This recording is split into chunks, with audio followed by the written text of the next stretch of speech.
विधवा स्त्री का मुख देखना चाहिए या नहीं। जय श्री कृष्णा मित्रों, स्वागत है एक बार फिर से आप सभी का हमारे YouTube चैनल में। आज का प्रसंग बहुत ही ज्ञानवर्धक एवं महत्वपूर्ण है, तो वीडियो शुरू करने से पहले हम आपसे रिक्वेस्ट करना चाहते हैं, यदि आपने अभी तक हमारा चैनल शास्त्र ज्ञान को सब्सक्राइब नहीं किया है तो चैनल को सब्सक्राइब कर दें, और जो दर्शक हमारे चैनल पर नए हैं उनसे रिक्वेस्ट है हमारे चैनल को सब्सक्राइब करने की कृपा करें, क्योंकि आपका एक सब्सक्राइब हमारे लिए बहुत ही महत्व रखता है। मित्रों, आज का प्रसंग बहुत ही अच्छा है। इस प्रसंग से आपको एक सीख मिलने वाली है। सुबह उठते ही विधवा स्त्री का मुख देखना चाहिए या नहीं, कुछ लोगों के मन में भय उत्पन्न हो जाता है। किसी पुरुष की पत्नी मर जाए तो सुबह उसका मुख देखा जाए। मित्रों, समझना, आज लोगों ने समाज में जो भ्रांतियां उत्पन्न कर रखी हैं, वह शिव महापुराण इस भ्रम को मिटाना चाहता है। जिसकी पत्नी मर गई तो सुबह सुबह उसका मुंह देखना चाहिए या नहीं। अरे भाई, वह तो पुरुष है, उसका मुंह देखने में क्या दिक्कत है? पर तुम्हें क्या मालूम है कि उसकी पत्नी मर गए? अगर वह बिंदी लगता, मंगल सूत्र पहनता, मांग भरता, तो समझ में आता कि उसकी पत्नी जिंदा है या मर गई। बिंदी भी नहीं है, मंगल सूत्र भी नहीं, मांग भी नहीं है, पर स्त्री का पति मर जाता है तो लोग साधारण सी भाषा में कह देते हैं, सुबह सुबह मुंह दिख जाए तो अपशगुन होता है। अरे भक्तों, जन्म परमात्मा ने दिया है, मृत्यु भी परमात्मा देते हैं। इसका संबंध किसके साथ कितना है, यह ईश्वर ने पहले ही लिख दिया है। तुम किसी का मुख देख के यह निर्णय नहीं ले सकते हैं गलत है या सही है। यदि मित्रों इस प्रकार से सुबह सुबह मुख देखने की यह अपशगुन शगुन होता, तो मेरे राम जी महाराज, उनके पिताजी दशरथ जी भी स्वर्ग सिधार गए थे, तो उनकी 3 पत्नी विधवा हो गई थीं।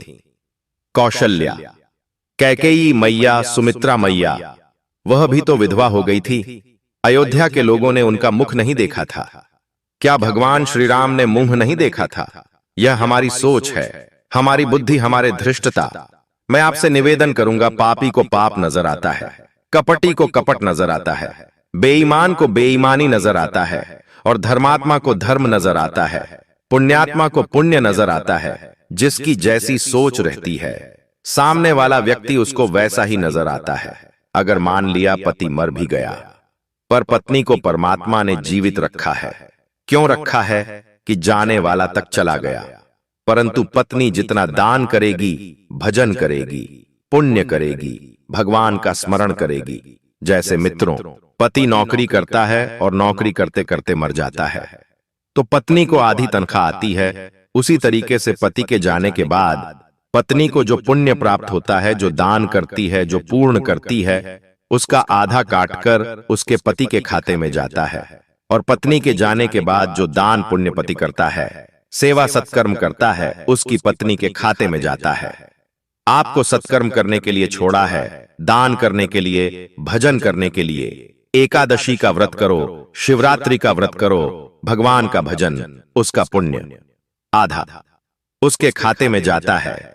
यदि आप 1 लोटा पानी शिव जी को चढ़ाते हैं तो आधा उसके खाते में जाता है।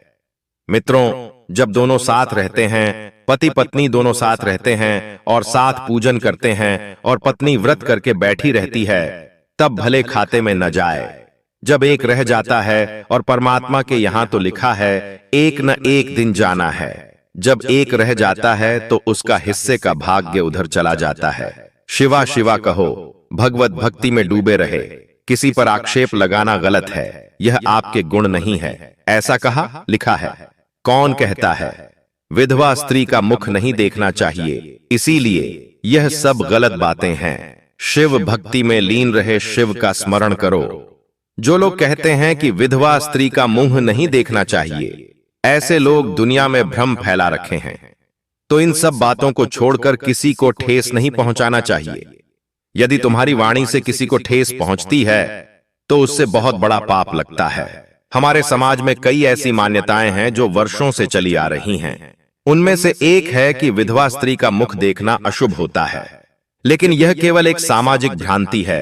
धार्मिक ग्रंथों, वेदों, रामायण, महाभारत या पुराणों में कहीं भी ऐसा नहीं कहा गया है कि विधवा स्त्री का चेहरा देखना पाप या अपशकुन है।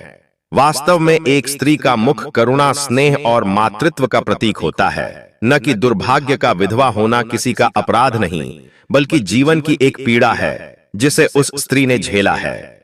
क्या किसी पुरुष की पत्नी का निधन हो जाए तो क्या उसका चेहरा देखना अमंगल माना जाता है? नहीं। फिर स्त्री के साथ यह अन्याय क्यों किया जाता है? समाज को यह समझना चाहिए कि विधवा स्त्री भी उसी ईश्वर की संतान है जिसे प्रेम, सम्मान और गरिमा के साथ जीने का पूरा अधिकार है। आज कई विधवा स्त्रियां शिक्षिका, नेता, डॉक्टर और समाज सेविका बनकर समाज में योगदान दे रही हैं। उनके चेहरे में दुर्भाग्य नहीं, बल्कि संघर्ष, आत्मबल और आशा की ज्योति झलकती है। इसलिए हमें चाहिए कि हम उन्हें भी उतना ही सम्मान और अपनापन दें जितना किसी अन्य स्त्री को देते हैं। यही सच्चा धर्म है, यही मानवता है और यही हमारी संस्कृति की असली पहचान है। तो मित्रों, यह जानकारी आपको कैसी लगी? हमें कमेंट करके जरूर बताएं, जिससे इसी प्रकार की वीडियो हम हर रोज आपके लिए लाते रहें। मित्रों, यदि आपने अभी तक हमारा चैनल सब्सक्राइब नहीं किया है, चैनल को सब्सक्राइब करने की कृपा करें और वीडियो को लाइक करके दोस्तों में शेयर कर दें। और मित्रों, कमेंट बॉक्स में जय सीताराम जरूर लिखें। तो मिलते हैं आपसे अगली वीडियो में, तब तक लिए धन्यवाद। स्वस्थ रहे, सुरक्षित रहे।